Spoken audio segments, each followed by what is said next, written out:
자, 오늘 같이 또 보도록 합시다. 자, 교과서 어제 우리 공리주의 배우고 있었죠, 그죠?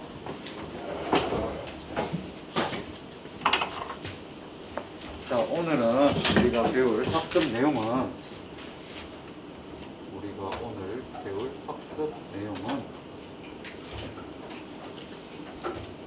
바로 양적 공리주의와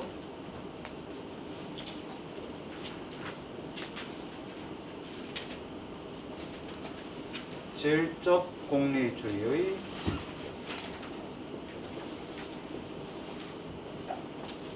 대해서입니다. 네, 양적 공리주의와 질적 공리주의에 대해서 한번 같이 배워보도록 하겠습니다. 자, 어제 선생님이 얘기했지요. 공리주의의 어떤 특성들, 그리고 등장 배경들, 그리고 공리주의가 추구하는 어떤 이론적 특성들에 대해서 얘기를 했습니다. 자, 그럼 페이지 141쪽 하단에 우리가 어제 배웠던 것이 바로 벤담의 양적 공리주의를 우리가 어제 배우고 있었습니다. 그죠? 네. 예. 자, 양적 공리주의라는 것은 결국 무엇이냐면, 예, 그냥 다이소다라고 생각하면 됩니다. 또는 사자성어로 다다익선이다라고 생각하면 되는 것입니다. 다다익선 무슨 뜻입니까? 많으면 많을수록 더 좋다. 예, 양적 공리주의도 같은 맥락이다라고 생각하면 되겠습니다. 자, 그래서 벤담에 따르면 고통을 피하고 쾌락을 추구하는 것이 우리 행위의 목적이다라고 얘기를 하고 있는 것이죠. 그래서 인간의 행위의 목적이란 것은 결국 무엇이냐면은 쾌락을 추구하고 고통을 감소시키는 것이 이 목적이라는 것입니다. 그리고 이것을 뭐라고 얘기를 하냐면은 이것이 바로 쾌락주의입니다. 네. 그리고 이러한 쾌락을 추구하고 고통을 한다는 것 자체가 바로 무엇이냐면 행복이라는 것입니다. 그리고 이러한 행복을 불러다 주는 것들을 가르쳐서 우리는 도덕이고 또는 옳다라고 얘기를 할 수 있는 것이죠. 그럼 반면 이게 거꾸로 되어버린 것입니다. 고통을 증가시키고 쾌락을 감소시킨 것은 우리에게 불행을 가져올 것이고 그것에 대해서는 도덕적으로 옳지 못하다라고 얘기할 수 있는 것이죠. 누가 생각납니까? 흉이 생각나야 되는 것입니다. 그래서 앞서 우리가 배웠던 내용 중에 흉은 공리주의의 어떤 토대가 된다라는 표현. 그래서 이 내용은 보면은 흉과 공통된 입장이다, 공통점이다 라고 볼 수 있겠습니다. 자, 그래서 벤담에 따르면 얘기를 했고, 얘기를 했습니다. 그래서 특별한 표현, 페이지 141쪽 맨 마지막에 나와 있는 문단, 유명한 구절입니다. 자연은 인간에게 어떤 군주를 모시겠다? 고통과 쾌락이라는 두 군주의 지배를 받도록 했다라는 것입니다. 되겠죠. 그래서 우리가 어떤 것을 결정할지, 어떤 것을 할지는 모두 이 두 주인에 달렸다. 그래서 옳고 그른 기준은 쾌락과 고통이 이 두 군주에 달렸다는 것입니다. 페이지 142쪽 넘어가 보도록 하겠습니다. 자, 그런데 벤담은 행위자의 쾌락뿐만 아니라 줄 거 보겠습니다. 별표포 쳐보도록 하겠습니다. 공리주의에 공자가 붙는 이유입니다. 행위와 관련된 이해 당사자들의 쾌락도 함께 추구를 해야 된다라는 것입니다. 되겠죠? 행위와 관련된 이해 당사자들의 쾌락도 함께 추구해야 된다. 그렇기 때문에 더 많은 사람이 더 많은 행복을 누리는 것이 도덕적 판단 기준이라는 것입니다. 최대 다수의 최대 행복이라는 것입니다. 되겠죠? 자, 그리고 그 다음 별표 3개 쳐보도록 하겠습니다. 별표 3개 쳐보도록 하겠습니다. 그 다음 줄. 자, 여태까지는 우리가 예전만 하더라도 이 부분에 대해서까지만 나왔는데 고등학교 교육과정에서 이런 표현은 참 중요한 표현입니다. 최대 다수는 다 똑같습니다. 누구의 쾌락이 더 중요시 여겨지고 누구의 고통은 더 우선시되고 그런 건 없다는 것입니다. 되겠습니까? 선생님 예전에 이런 만화를 본 적이 있습니다. 선생님도 옛날에 만화책을 참 좋아했는데 만화 몬스터라는 책을 보면 앞장면에 뭐가 나오냐면은 어떤 병원에 한 생명이 위급한 아이가 한 명 도착합니다. 그래서 응급 의사가 이 아이 빨리 치료해서 뭐 좀 이렇게 생명을 좀 구할 수 있도록 해야겠다라고 하는데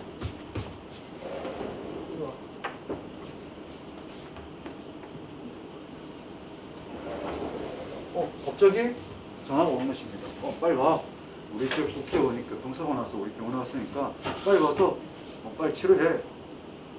왜냐면 의술이 좋다 보니까. 그러니까 얘기를 합니다.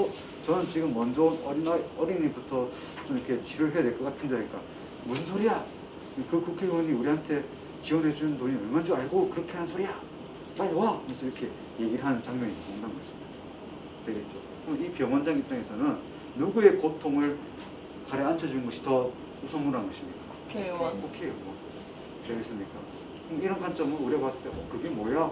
이렇게 생각할 수 있지요? 그런 관점이 바로 이 관점. 즉 모든 사람, 행위와 관련된 이해 당사자들의 공평하게 고려하는 옳음의 행위의 기준으로서 공의의 원리를 제시를 하는 것입니다. 되겠습니까? 그래서 이것을 가르쳐서 용성의 원리라고 하고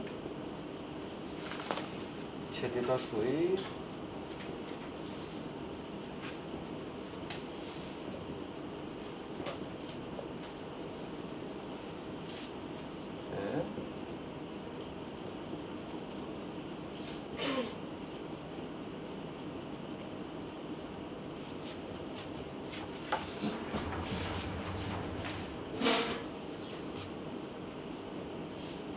이 당사자를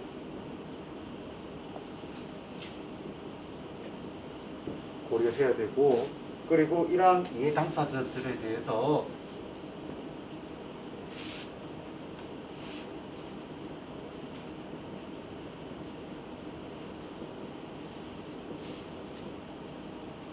평등하고 공평하게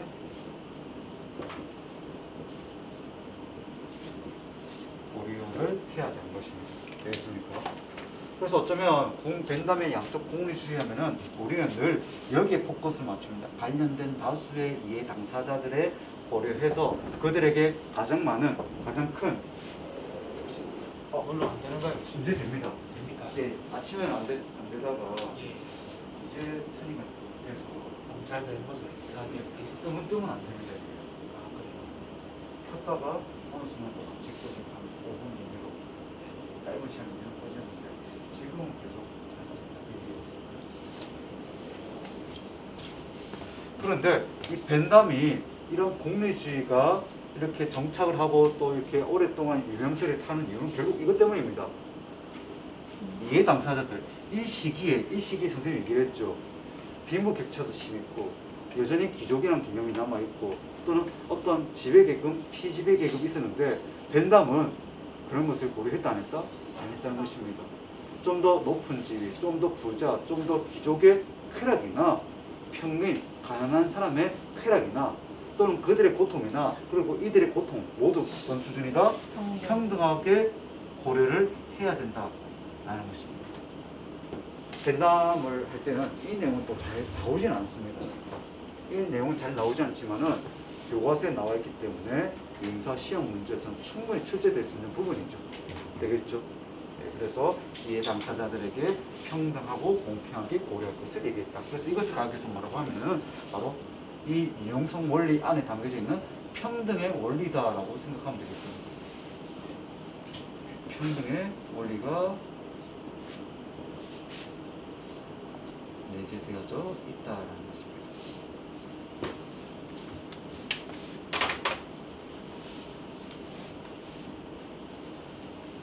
자, 그래서 밑에 빨간 글씨로 공의의 원리란 행복을 증진하거나 감소하느냐에 따라 각각 모든 행위를 승인하거나 부인하는 원리를 얘기한다는 것입니다. 공의의 원리, 유용성의 원리 같은 말입니다. 공의의 원리나 유용성의 원리라는 것은 어떠한 사람 또는 어떠한 사람들의 행복을 증진시키거나 감소시키는 행위들을 긍정하거나 부정하는 원리를 뜻한다. 이게 흉이 얘기했던 내용과 비슷하지요. 그런데 내가 말하는 모든 행위는 개인의 사적인 모든 행위도 포함시키지만 줄거 보도록 하겠습니다. 무엇까지도 이 포함을 시켜서 얘기를 하겠다. 정부의 모든 모든 정책이라고 했습니다. 그러니까 이게 도덕과 입법의 원리라는 책이 바로 무엇이냐면 개인의 또는 인간의 도덕적 행동뿐만 아니라 국가와 정부의 정책에 대해서까지도 어떻게 해야 되는지라는 것입니다. 그러면은 선주야, 국가의 정책은 어떤 사람들에게 다수의 사람들에게 무엇을 증진시켜 줄 수 있는 을 증진시킬 수 있는 정책과 제도가 정당화될 수 있어야 된다는 것입니다. 되겠습니까? 그냥 단순히 어떤 윤리, 도덕, 너가 어떻게 행동해야 돼? 그것이 옳다, 그러다에 국한시킨 것이 아니라 그것을 확장시켜서 정부 제도와 정책도 역시 이러한 성격을 함께 가지고 있어야 인정될 수 있다라고 얘기를 할 수 있다는 것입니다. 되겠습니까? 자, 그래서 밑에 보도록 하겠습니다. 그런데 공리의 원리를 상황에 적용하여 어떤 행위가 좋은 결과를 가져오는 도덕 행위인지를 판단하기 위해서는 슬러시 여기까지는 공리주의의 기본적인 입장입니다. 공리주의의 기본적인 입장인데 이러한 공리주의 입장에 대해서 벤담은 어떻게 그 행동이 도덕적인지 도덕적이지 못한지 좋은 결과인지 나쁜 결과인지를 판단하기 위해서는 줄긋고 별표 쳐보도록 하겠습니다. 이 벤담의 양적 공리주의의 가장 핵심적인 내용입니다. 가장 핵심적인 내용 바로 쾌락과 고통을 어떻게 할 수 있다는 것입니까? 측정하고 계산이 가능하다는 것입니다.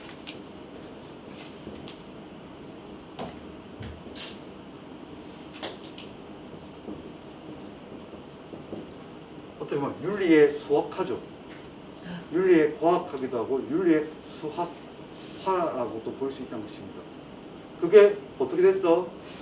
우리가 이전에 배웠던 소크라테스, 플라톤, 아리스토텔레스, 스피노자 참 듣기는 좋지만 과학자들이나 수학자들이 봤을 때 증명이나 그것이 왜 그런지에 대해서 설명하기 어렵다는 것입니다. 그래서 이 벤담이라는 사람은 그 행위가 옳은지 그른지 판단하고 명확히 판단하기 위해서는 이 옳고 그름의 판단의 기준이 되는 무엇의 고통을 어떻게 해야 된다? 측정이 가능해야 된다는 것입니다. 계산이 가능할 수 있어야 된다는 것입니다. 되겠죠? 쉽게 생각하면 이것이는 선생님 결혼할 때 결혼하고 나서 어떻게 했냐면은 1, 2학년들한테 떡과 음료수를 다 쌌습니다. 그러니까 나도 그때 담임이었고 그때 임정선도 담임이었거든. 그럼 제일 그거 하려면 우리 반 각각 반 회식 시켜주면 됩니다. 그죠? 그런데 그럼 누구만 좋겠습니까? 한 두 학급 정도만 좋겠죠. 근데 나머지도 다 신기한 두 사람의 결혼이 신기하고 이렇게 축하도 해주고 이럴 수가 하면서 했단 말이야. 근데 난 그때 1학년 담임이고 임정선이 2학년 담임이었거든. 그러면은 그래도 우리가 학교 안에서 선생님들끼리 결혼했는데 어떻게 각 반만 챙겨줄 수 있을까 해서 어떻게 했냐면은 1학년 전체와 2학년 전체에게 떡과 음료수를 쐈습니다. 원래 쌤들 결혼하거나 무슨 이렇게 있으면은 선생님들한테만 주거든. 그럼 선생님 3학년은요 수능차가 없었습니다. 어머. 그랬기 때문에 가능한. 그럼 선생님이 살아오면서 과연 200명 정도 되는 사람들에게 떡과 음료를 쏠 기회가 있었겠습니까? 그래서 선생님은 한 번씩 이 벤담 최대 다수의 최대 행복을 떠올리면 이때 이렇게 샀었지. 아마 안 샀으면 내가 아이패드 프로 한 2개 정도 사지 않았을까. 근데 아깝진 않습니다. 이랬던 기억이죠. 그러면 이때 내가 얼마나 좋은 행동을 했을까를 계산을 해볼 수 있다는 것입니다. 되겠죠? 자, 일단 여러분들 떡만 줬다. 그런 거 있잖아. 플러스 5가 삐로롱 됐습니다. 근데 떡만 먹으면 목이 마르잖아. 뭐 또 주는 것입니까? 음료수도 줬습니다. 뽀로롱 3이 됐습니다. 그럼 쌤이 떡과 음료수를 주는 행동은 한 사람에게 어느 정도의 기쁨을 주겠습니까? 마이너스 8을 주겠죠. 그럼 이렇게 더 생각해보면 되는 것입니다. 만약에 누구는 떡을 주고 누구는 떡을 주지 않았을 때 떡을 못 받은 사람은 못 먹었어도 아쉽지만 내가 못 받았어도 기분이 나쁘다는 것입니다. 그에 무엇도 못 받는 것입니까? 수도 못 받으면 나 이것도 안 줘? 이렇게 된다는 것입니다. 만약에 안 받는 사람이 있으면 못 먹어서의 얻어지는 고통과 두려움과 왜 날 안 주지 하는 시기 합하면 이게 어떻게 되겠습니까? 16이 되겠죠. 만약에 선생님이 한 학급에 25명이라 칩시다.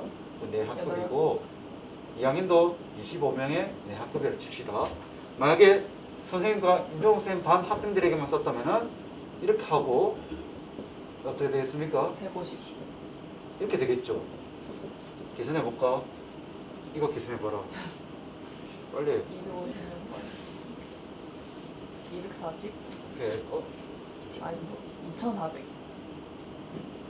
2,400? 아닌가요? 돈 쓰고 요건 역대를 먹는 거죠.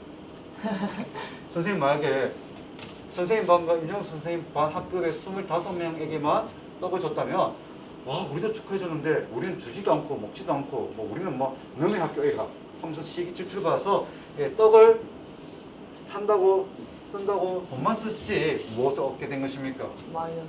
왜 우리는 안 줘요? 된다는 것입니다. 근데 만약에 선생님이 이래서는 안 된다. 누구에게 다 주자? 200명에게 다 주자. 그러면 어떻게 되겠습니까? 200, 1600. 이거는 0. 그러면 어떻게 된 것입니까? 플러스 1600이 된 것입니다. 그래서 선생님 행동은 어땠다는 것입니까? 부덕적으로. 도덕적이었다는 것입니다. 이렇게 생각해 보셔도 되는 것이죠. 2학년은 뭐 알아서 세니까 2학년 주지 말고 2학년 주지 말고 기분 나쁘면 여러분 3학년 아닙니까 이제?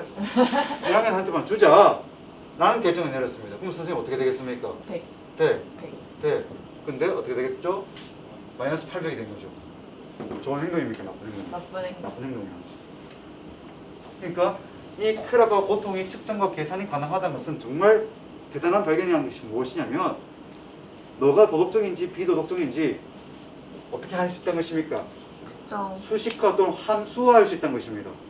만약에 이 행동을 했을 때 다른 사람들에게 어떤 영향을 미쳤는지 카운트 한 후에 그래서 딱 플러스구나 너의 행동은 좋은 행동이었어 도덕적이었어 쭉쭉쭉쭉 했는데 너의 행동이 총합이 마이너스 나왔다 너의 행동은 좋지 못한 행동이야 라고 얘기할 수 있다는 것입니다.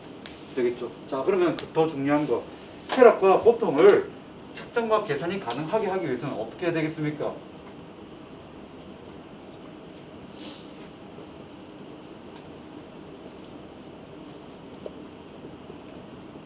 미안합니다.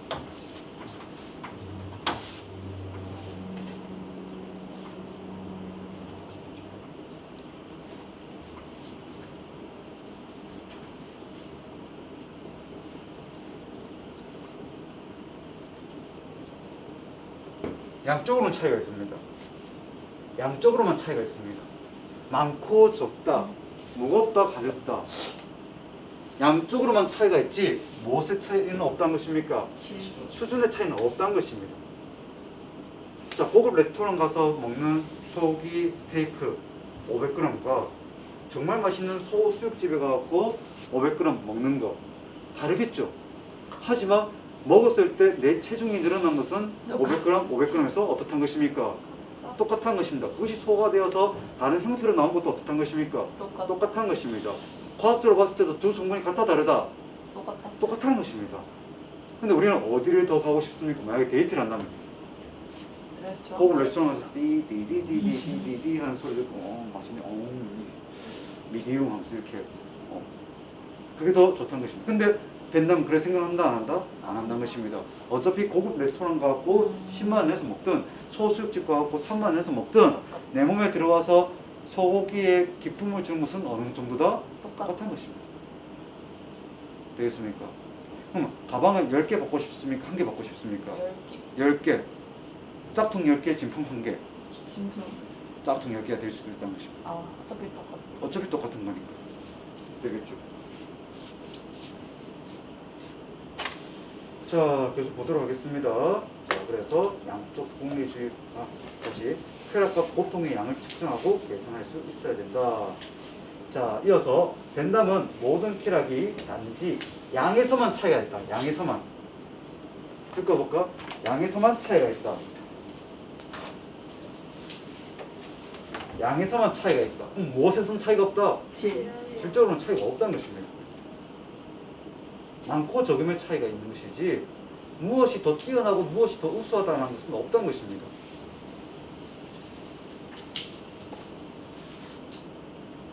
뭐지?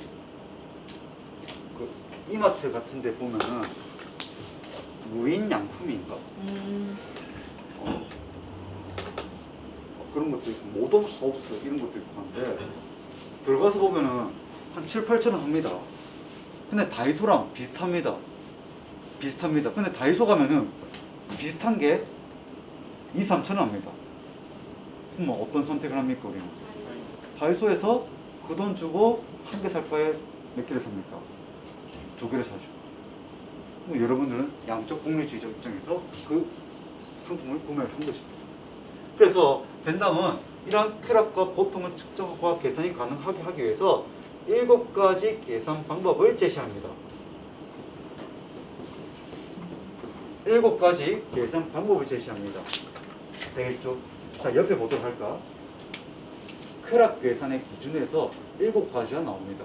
그리고 이 행위가 옳은지 그른지 판단하기 위해서 또는 이 행위가 쾌락을 얼마나 증식시키고 고통을 얼마나 감소시키는지에 대해서 이해하기 위해서 7가지의 계산 기준을 제시했다는 것입니다. 첫 번째 무엇입니까? 강도입니다.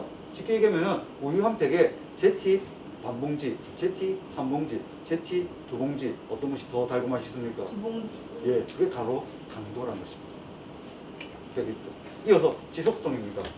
예, 집에 하루가 있는 거, 집에 이틀가 있는 거, 집에 3일가 있는 거 뭐가 좋습니까? 3일. 이게 지속성입니다. 왜 집에 3일 동안 가 있는 게 좋습니까? 양적으로 많아. 많이 쉴 수 분볼이 있습니다. 많아져.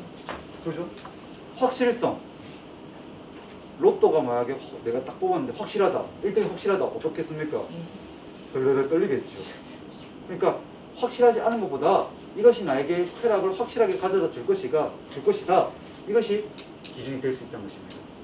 이어서 나온 것이 근접성. 은비야, 할 수 있다. 성공할 수 있다. 언제요? 40년 뒤에. 선주야, 정말 잘생긴 남자 만날 수 있다. 언제? 한 70살 정도 됐을 때. 와우. 선생님, 저는 언제 만나고 싶습니다. 지금. 당장 7일 뒤라도 만나고 싶은데 70년 뒤가 무슨 말입니까? 가까이 있는 쾌락과 멀리 있는 쾌락 중에 어느 것이 더 낫습니까? 가까이 있는 쾌락이라는 것입니다. 그 다음 뭐라고 나와 있습니까? 다산성 뭘까? 1+1, 1+2. 이거 사면 고객님 이것도 같이 묶어서 드립니다. 그럼 어떻게 합니까? 주세요. 그걸 사죠. 왜? 하나를 했을 때 다른 것까지 함께 더할 수 있기 때문에 이것이 바로 다산성입니다. 순수성은 무엇일까? 쾌락 안에 고통이 안 섞여 있는 척도입니다. 되겠죠? 그리고 이어서 마지막 바로 무엇입니까? 범위 바로 이것입니다.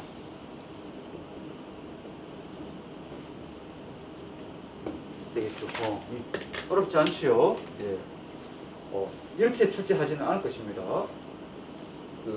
쾌락의 계산 방법 7가지 쓰시오 해갖고 7개 해갖고 뭐 몇 개 쓰면 몇 개, 몇 개 쓰면 몇 개 이렇게는 하지 않을 것입니다. 물론 나중에 여러분들 3학년 되면은 뭐 롤리스의 기본적 자율 개수 적어라 하는 것도 있는데 그거는 어차피 수능에 나와야 되니까 외워야 된다면 여기 나와 있는 쾌락 계산의 기준 7가지를 그거 하는 것은 여태껏 출제된 적도 없고 출제를 해보신 것도 없습니다. 그런데 이렇게 생각해야 되는 것입니다. 쾌락의 계산 기준 양적으로 차이가 있고 질적으로 동일하기 때문에 질적 측면은 신경 쓴다 안 쓴다? 안 쓴다. 그럼 뭐만 중요하다? 양적으로만 차이가 있다. 그렇기 때문에 강도, 지속성, 확실성, 근접성, 다산성, 순수성, 범위 이런 내용들을 기억해달라는 것입니다. 순수성은 무엇일까? 쾌락을 추구할 때 고통이 뒤따르지 않는 것. 범위는 무엇일까? 관련된 다수의 이해 당사자들을 고려하는 것. 이렇게 생각을 하면 되겠죠. 자, 그래서 교과서 본문 다시 넘어오도록 하겠습니다.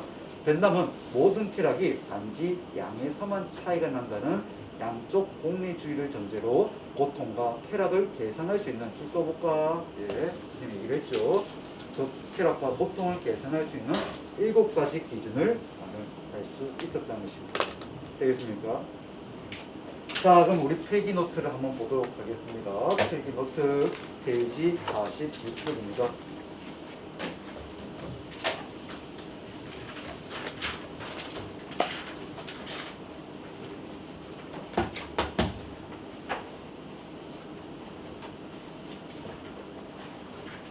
자, 벤담 나와 있지요. 예, 양쪽 공유주의 밑에 보도록 하겠습니다. 자연은 인류를 고통과 쾌락이란 두 군지의 지배하에 두었다. 지금 이 부분 얘기했던 부분이죠. 예, 넘어가겠습니다. 자, 두 번째 문단입니다. 어떤 행위가 각 개인과 관련하여 줄 거 보겠습니다.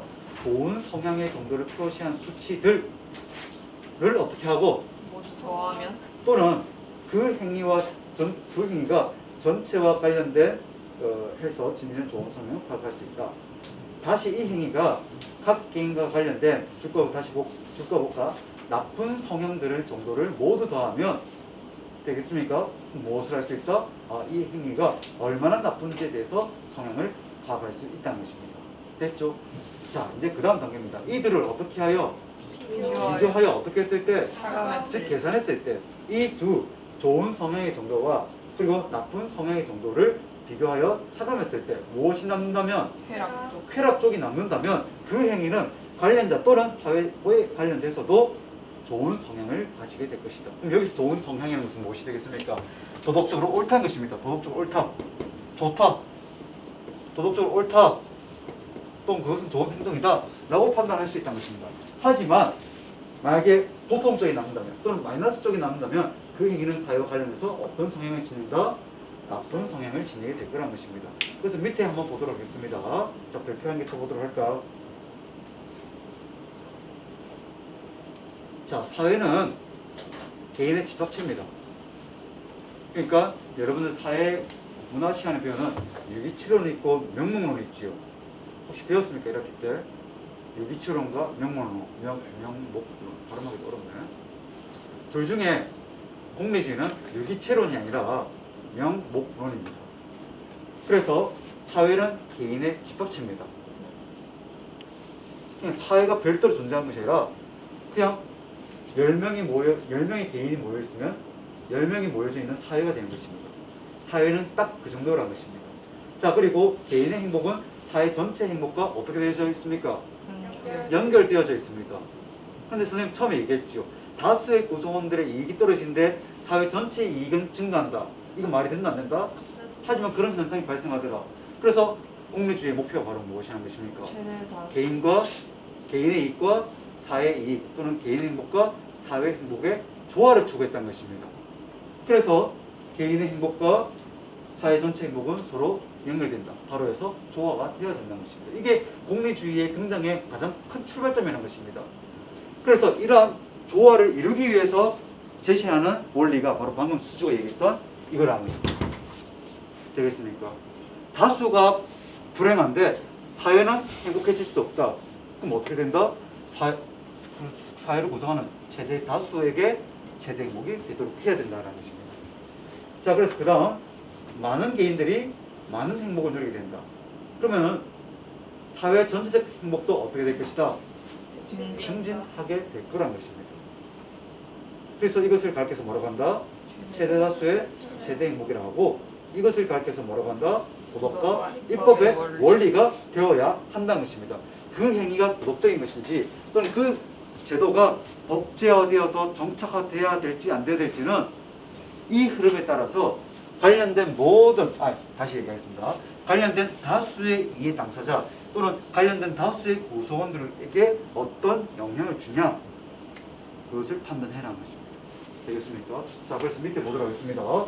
우리가 내세우는 도덕 원리는 이해 당사자들의 행복을 증진하거나 방해한 경향에 따라 각자의 행위를 승인하거나 불승인하는 것이다. 무엇으로만 차이가 있기 때문에? 양적으로만 차이가 있기 때문에 쾌락과 고통에 대해서는 이러한 7가지 기준을 가지고 측정을 할 수 있다는 것입니다. 되겠습니까? 서거나 여기까지가 무슨 공리주의였다? 양적 공리주의라는 것입니다. 되겠습니까? 그러니까 이것을 비판하면서 얘기를 한 것입니다. 우리는 맨날 다이소 가서 쇼핑할 수는 없다. 한 번씩 어디도 가줘야지. 백화점도 가줘야 되지. 나중에 남자친구 생기면 뭐 오빠가 될 수도 있고 뭐 어이가 될 수도 있고 동생아라고 될 수도 있고 뭐 연하남을 또 만날 수 있으니까 연하남 어떻습니까? 유진이는 대답도 안 하는데 먼저 일단 웃고 시작하네요. 예. 연하남 어떻습니까? 나쁘지 않다고. 알겠습니다. 근데 그놈의 자식이 그놈의 자식들이 맨날 뭐 먹을래? 우리 점심 뭐 먹어? 하면 국밥. 우리 점심 뭐 먹어? 학식. 우리 뭐 먹어? 하면은 뭐 된장찌개. 이런 식으로 한다. 여러분들 뭐라고 하겠습니까? 우리 좀 있으면 만난 지 1년 되는데 우리 또 뭐 먹어? 국밥, 곱빼기. 이런 식으로 대답한다. 기분이 어떻겠습니까? 네. 지금 뭘 시켜? 뭘 이러면 될지? 이런 생각 들겠죠. 그럼 여러분들은 만약에 뭐 기념일이거나 또 만난 지 한 1년 정도 되는 날이면 뭐를 먹고 싶습니까? 순대국밥? 우리 만난 지 1년 됐으니까 우리 오늘은 반반 먹을까? 수육 먹을까? 이렇게 하진 않지요. 어떻게 합니까? 좀 더 좋은, 좀 더 고급스러운 갈 수 있는 것이 되겠습니다.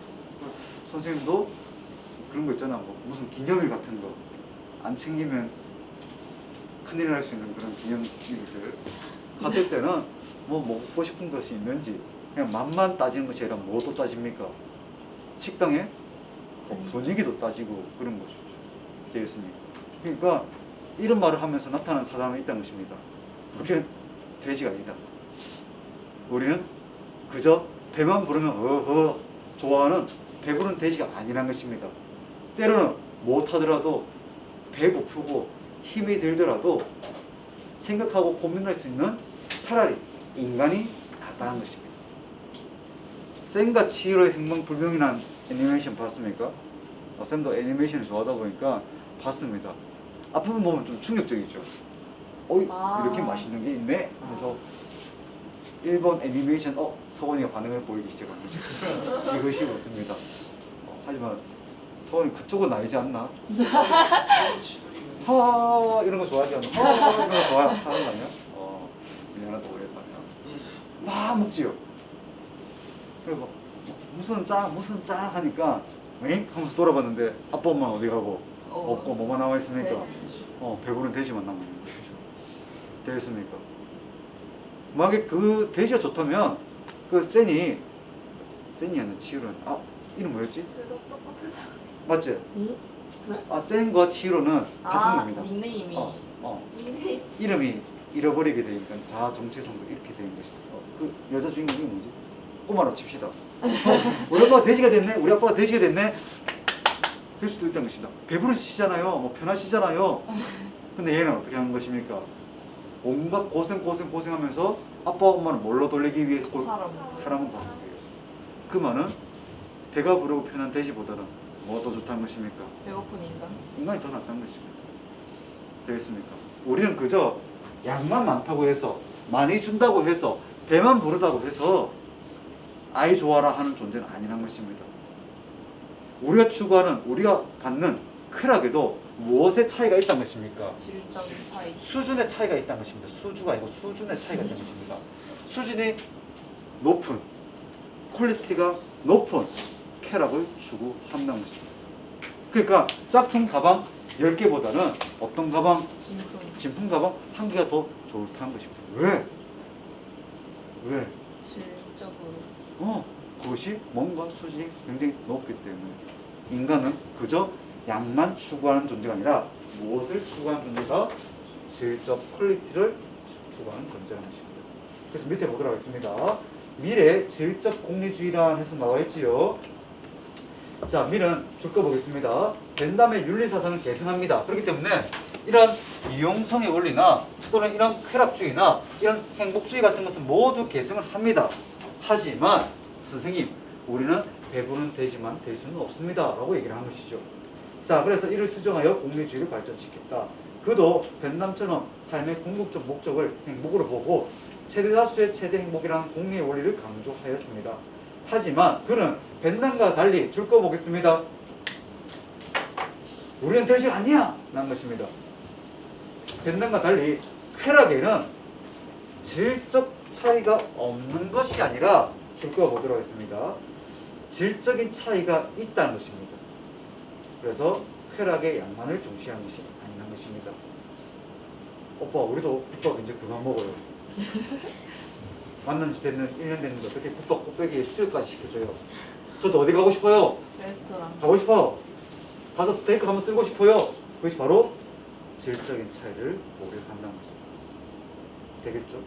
그래서 이러한 미래 이론을 뭐라고 하는 것입니까? 질적 공립주의라고 하는 거죠. 그래서 밑에 줄급법 별표 2개 쳐보도록 하겠습니다. 이 질적 공립주의의 가장 핵심적인 내용은 질적으로 높은 수준의 쾌락은 비록 어떻다 할지라도 소량이더라도 양적으로 적다 할지라도 질적으로 낮은 다량의 쾌락보다 어떻다는 것이죠? 우월하다. 우월하다는 것입니다. 짝퉁 가방 100개보다는 진품 가방 1개가 더 좋다는 것입니다. 되겠죠? 그렇기 때문에 인간은 누구나 인간으로서의 품위를 지키기 원하므로 질적으로 낮은 다량의 강박적 쾌락보다는 줄거 보겠습니다. 보다 수준이 높은 내적 교양이 뒷받침된 정신적 쾌락을 추구하게 될 것이다 라는 것입니다. 그래서 그는 어떤 쾌락이 더 우울하고 바람직한지는 간단합니다. 두 가지 쾌락을 겪어본 사람은 둘 중에 어떤 쾌락이 더 좋은지 알 수 있다는 것입니다. 선생님도 마찬가지인데 선생님은 한 3년 동안은 늘 대중교통만입니다. 늘 33년 동안 대중교통 이용했는데 이제 버스 타는 못하겠습니다. 가다가 서고 하니까 오래가 나더라. 그건 내 차가 좋다는 것입니다. 그리고 예전에는 막 군대 이런 데도 잘 잤는데 이제는 좀 깨끗하게 잘 정리된 정소된 그런 숙소 아니면은 못 잡니다. 그러니까 뭔가 좋은 걸 겪고 나서는 그다음 다운그레이드 될 수 있다 없다? 없다는 것입니다. 좋은 걸 겪고 나면 그보다 못한 것은 우리가 굳이 그것을 왜 선택해야 돼? 라고 볼 수 있는 것이죠. 선생님 지금 쓰고 있는 카메라가 한 중국기 정도 되거든요. 중국기 한 200만 정도 됩니다. 근데 이걸 팔고 내가 보급기에서 한 100만원짜리 쓸 수 있을까? 어떤 걸 쓰고 싶을까? 더 높은 걸 쓰고 싶지. 되겠죠. 그래서 인간은 두 가지 쾌락을 경험하고 나면 그 중에 어떤 쾌락이 더 좋은지 우리가 알 수 있다는 것입니다. 되겠습니까? 자, 미래 질적 공립주의에 대해서 전체적으로 교과서에 나와 있는 내용 읽어봤는데 다음 시간에 선생님 판설하면서 한 번 더 정리해 주도록 하겠습니다. 선생님 지금 서울에 면접 보러 간 애를 좀